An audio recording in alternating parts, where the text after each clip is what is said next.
स्वप्नील दुधारे आपलं स्वागत करतो।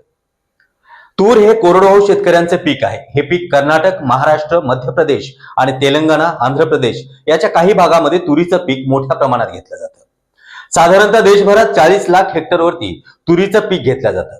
पण या तुरीच्या पिकामुळे मागच्या 2 वर्षापासून केंद्र शासनाच्या धोरणामुळे शेतकरी मात्र मेटाकुटीला आला आहे।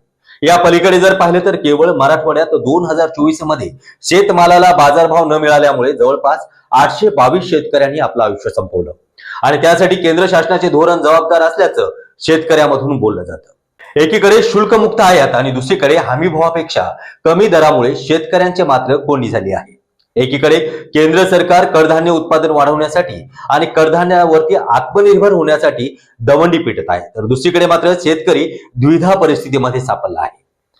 कर्नाटक सरकारच्या बद्दल जाणून घ्यायला झालं तर कर्नाटक सरकारने 7,550 हमी भावावरती 450 रुपयाचा बोनस देखील दिला आहे।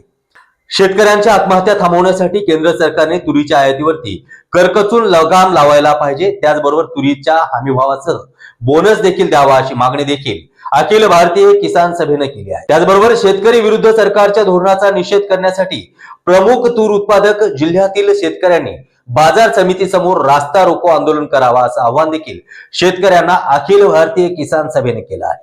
तसेच C2+ 50% शिफारशीनुसार हमीभाव द्यावा, अन्यथा प्रमुख तूर उत्पादक जिल्ह्यातील शेतकऱ्यांनी बाजार समिती समोर रास्ता रोको करावा असं आवाहन देखील अखिल भारतीय किसान सभेनं बुधवारी अर्थातच 29 तारखेला केलं आहे।